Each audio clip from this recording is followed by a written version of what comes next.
Hi, everyone. Migration patterns and homes that are hot right now. That and more right after this.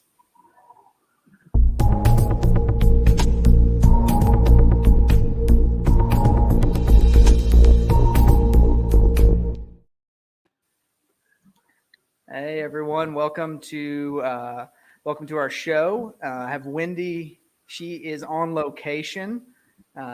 And where are you at again, Wendy? I feel like I'm the reporter on location. I am in Richmond, Virginia at the Dealmaker 2021 event. Excellent. This is like the 8th year and just got literally 15 minutes ago, got off the stage, got to speak to 200 investors. It was awesome. That's awesome. Before I forget, we are Carolina Capital Management. We are a lender in the Southeast. If you are a passive investor, which means you want to send your money into a relatively secure and safe place, and you want to do nothing and just get mailbox money, we do that. You click on our investor tab at carolinahardmoney.com. And if you're a borrower, we lend money every day, and we'd love to talk to you about that. And you click on the borrower tab. And, also don't forget to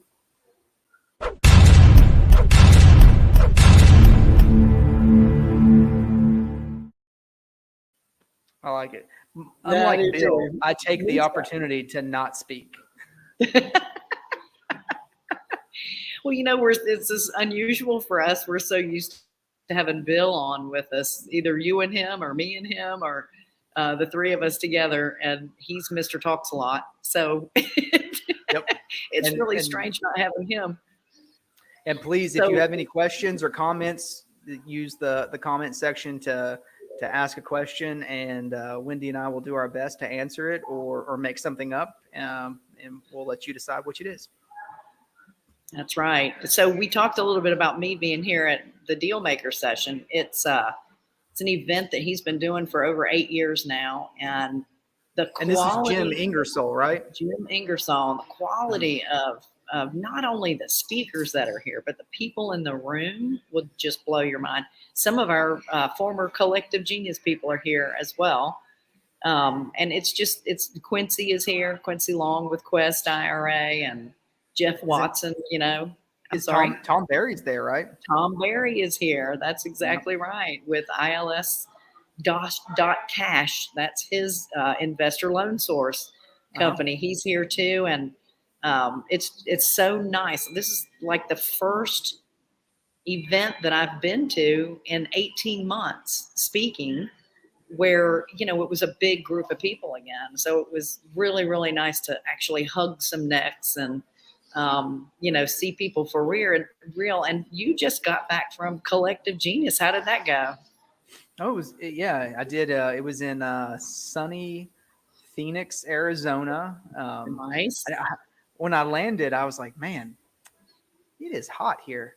And then I looked, and it was 108 degrees. Oh my gosh. I was like, oh, okay. All right. But no, the event was great. But it's a dry heat. It is a dry heat, yeah. But Jason Medley does a great job, putting that event together.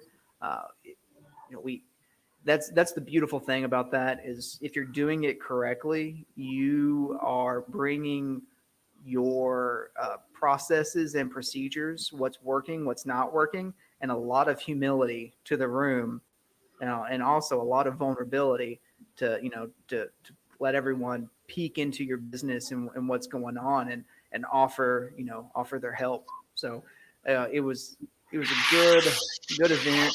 Bill's there oh boy. Bill's there right now. He's playing some golf, I think, today. So he's enjoying himself a little bit. But yeah, it was a great event, great people, a lot of people we do business with on the self-storage side and the industrial side are there. So it was good to connect. Awesome. What's your big takeaway that you got out of that? Like, we all have, that's the problem with going to these masterminds. When we come back, we want to change a million things and take all these great ideas and put them to work. And, but we Yep. have to be realistic. So what would you say your one or two biggest takeaways were from the event? Well, I don't feel as bad now for not being able to find a marketing manager because in our room, I think no less than 10 or 15 people are looking for the exact same thing. Awesome.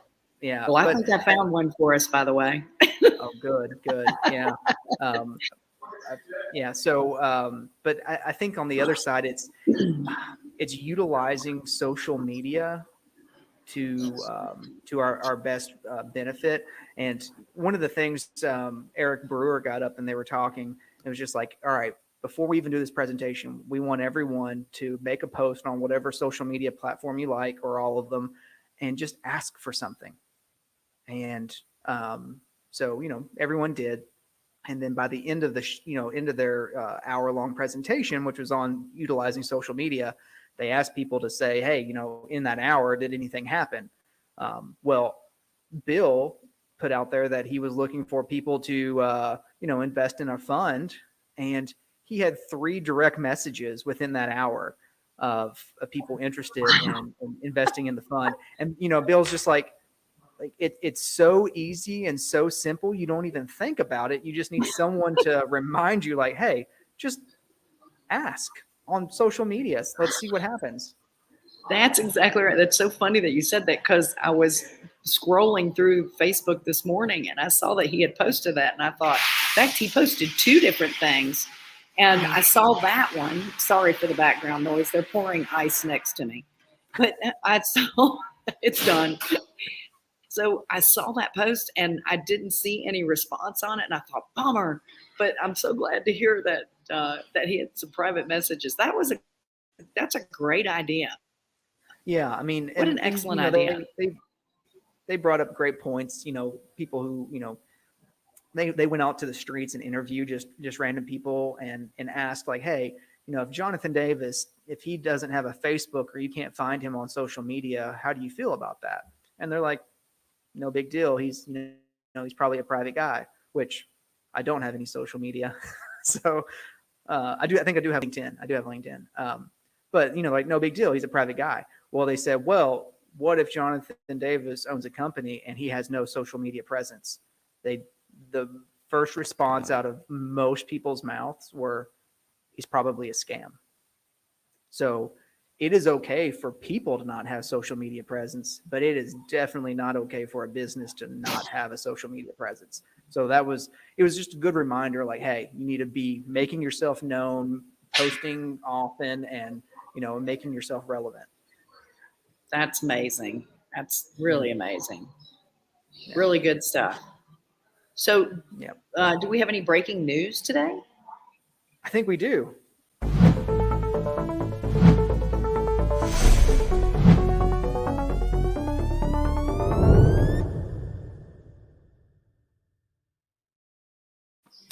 Mortgage purchase applications are up 7%. Really? That they really are up 7%? They are up 7%. And refis are down. I think refis are down 3%. But yeah, which is encouraging, because we want to see those purchase applications increase. I think refis still make up a little over 60% of the applications, but the purchases are rising, which is a good indication for hopefully a stronger than expected fall. Wow. And what's amazing is we're going into a slow season. For them to go up at a time when we're really going into a slow season, that's pretty cool. I don't think it's going to be a slow season. I think inventory is finally releasing, not at the rate that we need it to, but it is increasing, and I think people are going to take advantage of that, especially with virtual or hybrid work situations. I think it won't make a difference for a lot of people to be moving. I think school might be the biggest issue. But a lot of people are out 2 weeks for quarantine with schools every month. So That's cool. That's cool. And so true. So The other breaking news that I've heard, and I'm really, really excited about it, is that Fannie Mae and Freddie Mac are changing their pattern a little bit.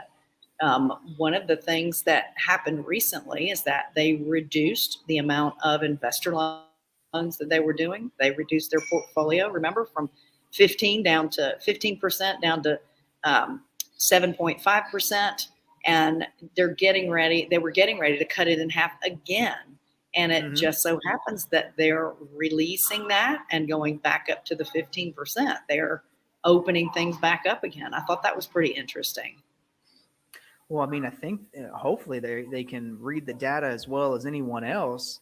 And the data is those investor loans are a good bet. I think, especially now that, rents are increasing, rents are being paid. Now there's still some back owed rents for sure. I mean, I'm not marginalizing, people who still haven't been paid in whole, in full yet. But for the most part, rents are appreciating and people are paying them. And they're like, maybe Fannie and Freddie are saying, wow, okay, that's enough sign for us to open things back up. Yeah, I hope it's not too little too late though, because what they did when they did that is they opened the door for all of these non-qualifying lenders to crawl out of the woodwork. And I mean, they're crawling out of the woodwork because they're now able to offer rates that are really similar to what Freddie Mac is doing. And well, not just the rates. I mean, yeah, they can do similar no higher rates, but their process is so much faster. Oh yeah. No tax returns. They're looking for what? Bank statements, and they like experience, but it's not necessary.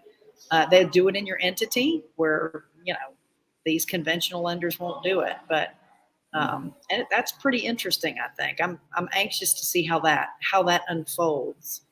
Yeah, absolutely, yeah. And what is it? We also saw that loans total are down. Loans that are in forbearance are down, which is That's really right. good.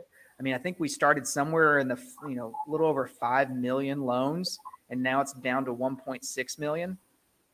That's amazing. Yeah, so that's a great thing. So, and what's also fueling that is there's more conversations around modifications and maybe even incentive for people to want to bring their loans current because of the equity that they've just attained in the last few months. I think it went something to the effect of home equity in America has risen $3 trillion in the last, well, I would say last 6 months. Like, that's crazy. It went from 6 trillion of equity to 9 trillion of equity. That is big numbers. Yeah, that's a lot. So, I was wondering too, when you're talking about how forbearances have dropped, do we have a count on how many came out of forbearance and how many went from forbearance into foreclosure? So I don't have those numbers. I'm trying to get them. But yeah, that's how many how many went reperforming, and then how many went straight non-performing. Right. I imagine the majority went reperforming. Right. Of the the 3.4 that have dropped out. But yeah, that would be a good number to know of what percentage went non-performing. What percentage is going to be coming through the system that could potentially be an investment opportunity for our investors out there. That's exactly right. So, do we have an ugly question today? I don't know if we have an ugly question, but we have a question, and it's what's our question? It's something about migration and what types of homes are selling now, which is interesting. I know you can probably speak better to this, but the style of home that people are after right now is not what it was a few years ago. Can you speak to that a little bit, Wendy? Well, it really depends on uh, where the house is located. It seems that a lot of people are downsizing and going to smaller homes, but it also seems like the people that are moving outside of the city limits or into a much more open area, that they're going bigger. They tend to go bigger because they're looking for that home office and that fourth bedroom. Yep. So we're seeing that as a big difference. One of the things that I think is really interesting, this event that I'm at, the Steelmaker 2020, there was a whole day yesterday of speakers that were talking all about unique properties, short-term rentals, and smaller properties. There's one girl in particular, her name is Lisa Engelhardt, and she has a program that she is doing where she has already put together a the floor plans for what she calls teeny house and a teeny-weeny house. Now, the teeny house is a 600 square foot house. The teeny-weeny house is 300 square feet or less. And she's being really successful in what she's doing. She's putting them everywhere. Of course, it has to be in an area where she's allowed to put 2 units on one lot.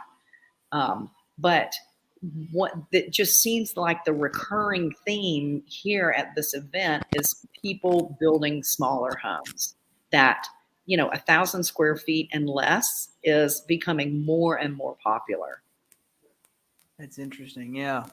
Yeah, that's very interesting. So, and then you see people who are searching for those homes and usually trying to escape high rents, like high rental areas, and they're going to go after these type of homes, and they're migrating from, like, let's say the downtown Charlotte area and moving more into more rural of York County or Cabarrus County, which of those are surrounding counties, even Gaston County. And then we see people moving into, was it Lancaster County? I see a lot. Yeah, it's actually crazy. It was less than a year ago that I was telling people, if you're looking in Lancaster or Chester, you're crazy, that there's nothing going on down there, that it's so rural and so out of the way that they're just not buying down there. You could get great deals. Well, guess what? They're 2 of the hottest markets in our area now. Yep. Because people are wanting to get to that rural area.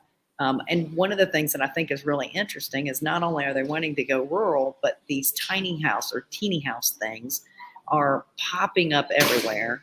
Even York County, which is the county our office is located in, they used to not allow a tiny house or any square footage under 700 square feet, and they're in the process of changing that now and lowering that square foot count. So even the different municipalities are kind of catching wind of, hey, we gotta look at changing some restrictions because there are too many people that want these things. And when we're talking tiny houses, we're not talking about tiny houses on wheels. We're talking about small stick-built homes.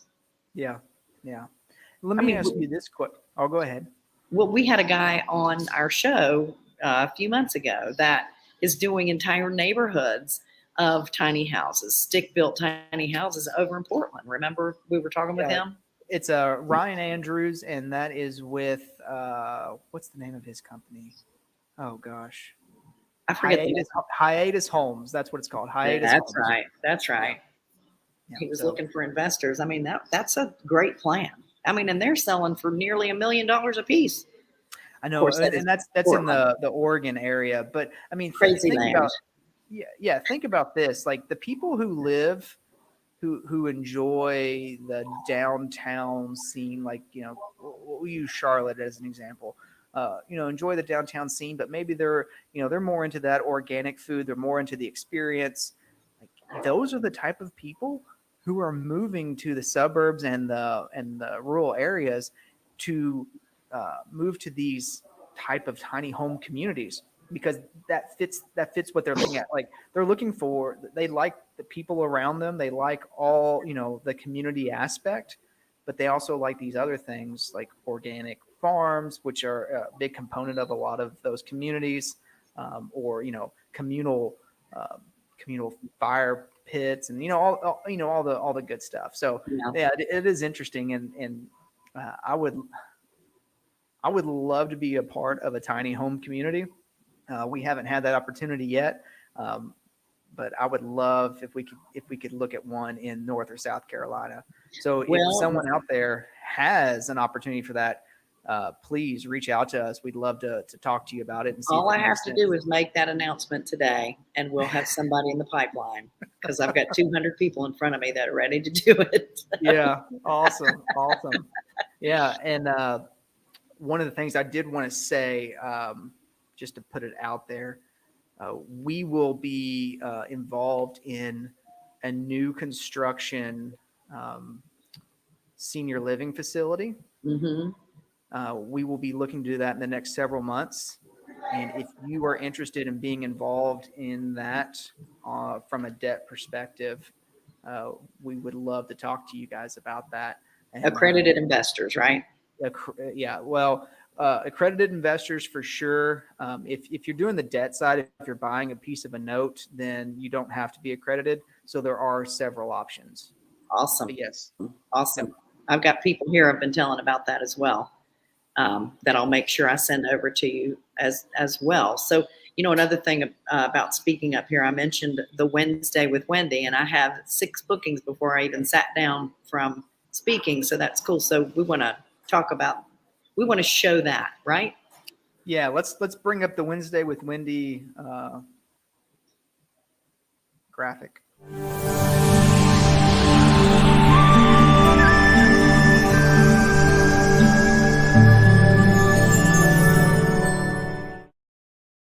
Yeah, so Wednesday with Wendy is an awesome way that Wendy gives back. She gives, I think, 30 minutes of her time to each person every Wednesday, talk about real estate related things. If you are interested in how to structure a deal, what you do with your company, venturing off into a new kind of venture, whether it's self-storage, new construction, development, what have you, it would be worth your while to sit with Wendy and pick her brain. Awesome. And the link is in the comment section, I believe, as well. So do you want to talk a little bit about the show we got coming up? Yeah. So our next guest with, I think, the 1:00 show is Heather Dreves, and that is from Secured Investments. That is a fund that they run out of Idaho. She works with Lee Arnold, and she runs that show and over there, and she does a fantastic job. She was on a previous show with us. I think it was Women in Real Estate, and she is one of the heavy hitters in this field. Awesome. I can't wait to see it. And the connection, or the way to connect is also in our chat box. Yep. And we'll be talking about the Reg. I think it's her Reg A plus fund, and maybe some other fund related items. But that'll be fun. If you're interested in knowing more about funds, it'll be fun. Yeah, she's sharp. She's sharp as a tack, no doubt about it.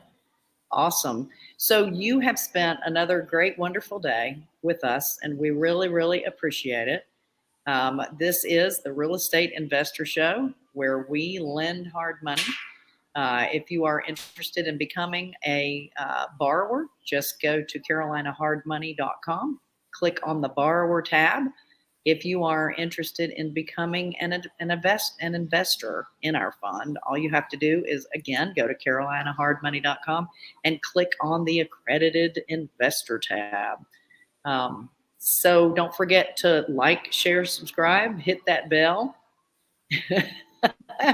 And Jonathan, do you have any final words? No. See you all in the next show, and appreciate you tuning in.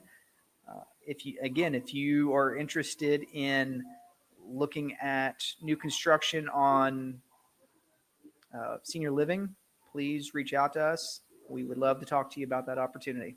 Awesome. And really, you're the person to contact for that. That's Jonathan at carolinahardmoney.com, right? Yeah, Joe Nathan, JONATHAN. I love it. I have to say that because people throw H's in all kinds of weird places. There's many ways to spell Jonathan.